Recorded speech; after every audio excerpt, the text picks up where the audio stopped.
Hey guys, welcome to the Liberal Hive Mind, a channel solely focused on exposing the abundant hypocrisy of the left. Yep, it's the same pattern over and over again now, isn't it? How many times have I said the same thing? I'm a broken record at this point. We say stuff for years on end, and the left calls us crazy. You're crazy. You're racist. That's a conspiracy theorist. Where'd you get that talking point? Trump University? That last one I just invented, and I think it's a pretty good one. You leftoids should probably adopt it. But anyways, you get the point. The left has been incredibly dismissive of a lot of the popular narratives and things that have been said on the right side. But almost every single time, like clockwork, right? It goes from, you're crazy, you're a conspiracy theorist, you're a nutjob MAGA wacko, you're just a MAGA chud, a far-right extremist. It goes from that to, actually, you're right. You guys were right all along, and now we're adopting your talking point. It's such a clear repeated pattern that it even happened in this presidential election between the candidates. Donald Trump says, I'll build a wall. Kamala Harris, for years, said that it was a ridiculous vanity project. And now here she is, essentially advocating for a wall. Anderson Cooper called her out on that, how hilarious that was, but it's constantly happening. And now after years of slander and horrible partisan attacks, I guess we were right all along, and even the top mainstream leftist thought leaders are finally admitting the truth. In this case, Bill Maher, who finally has a moment of clarity and admits that we were right. Let me show you guys exactly what happened. We got some stuff to get into, so let's roll the tape. All right, folks, so the part where Bill Maher actually admits that we were right the whole time is actually a very small segment of the clip. The rest of it is total copium, but honestly, this clip at large pretty much explains the dynamic perfectly. Just take a look.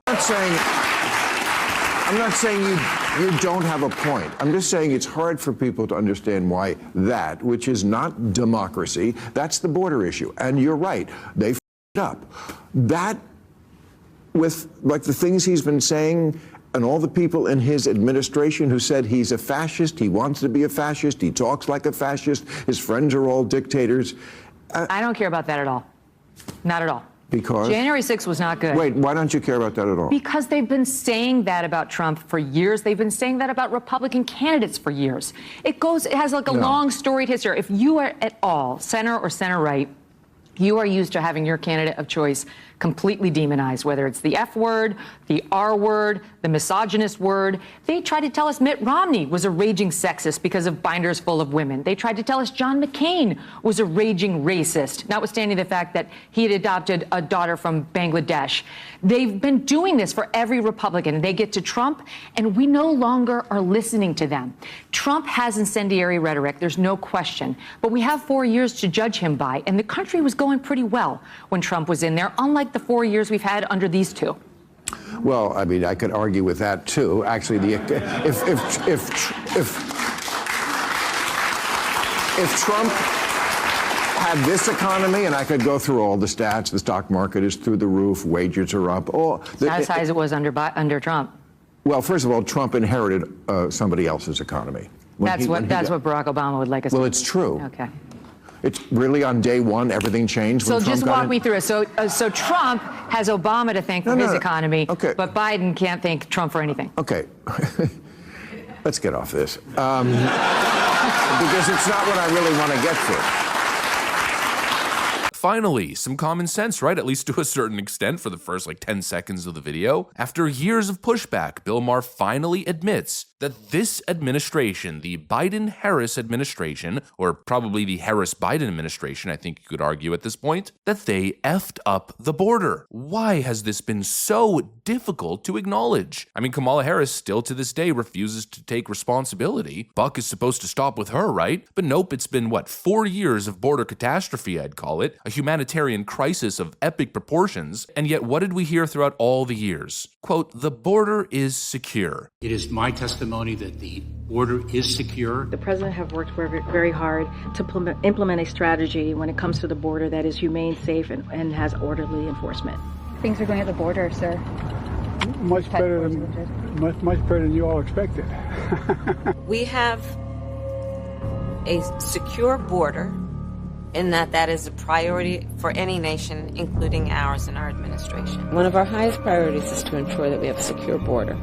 And that is what we are doing. Everything's under control. And the only reason that there's a slight issue, as Kamala Harris has stated on multiple occasions, is because Donald Trump stopped our border bill in 2024. Yeah, but how does that explain 2021, 2022, 2023, and most of 2024? Oh, well, let's not get into the weeds, right? It's Donald Trump's fault. It's Donald Glorf's fault. Give me a frickin' break. Enough with the copium. And honestly, I think that statement should be directed at Bill Maher, because, I mean, did you see it? Did you see what happened after he admitted the truth? For once, he went into total copium mode. Donald Trump's a fascist. Donald Trump's a dictator. Look, it's possible that Kamala Harris and Joe Biden screwed up beyond belief and created a catastrophe at the southern border, but Donald Trump's a racist fascist, and all of his accomplishments are actually Obama's accomplishments. Give me a frickin' break. I mean, honestly, I need a break from this incredible leftist copium. These people need to screw their head on straight. I don't know how else to say it. We're not living in the same world. We're not having an adult conversation. And you could just sense the dishonesty, especially the way he attempted to pivot at the end there. He realized that he was getting absolutely trounced by Megyn Kelly and was probably going to be put in yet again another position where he would have to admit the truth. And so he says, quote, "Let's get off this." And the problem to me is clear as day. It's extreme partisanship. These great thinkers, these incredible philosophers and political analysts in the media, like Bill Maher and the rest of the talking heads, they have a problem. And that problem is narrative comes before truth. Partisan narratives are the most important thing. And in their mind, they just can't give credit. They've been going on and on throughout the last 4 years. Look how great everything is. Oh, it's all Joe Biden's responsibility. Joe Biden did all this. But everything good in the nation that's happening is as a direct result of him being president? Give me a break. By their own logic, the way they disparage and dismiss Donald Trump's successes, theoretically, all of Joe Biden's accomplishments should be thanks to Donald Trump, no? Oh, let's get off this. Yeah, let's get off this for a second. You see the dishonesty. You see the partisanship. It's impossible to have an honest conversation about the facts. They just want to stick on Donald Trump's mean tweets. He's a racist. He's a fascist. And not have a conversation about the most important thing, and that's policy. And honestly, I think the border is probably one of the best examples of that. The numbers are undeniable. Donald Trump enacts, I think, 60 or so executive orders relating to the southern border. Border crossings go to an all-time low. The average across his 4 years in office were some of the lowest seen in modern history. And then the moment Joe Biden and Kamala Harris take over, they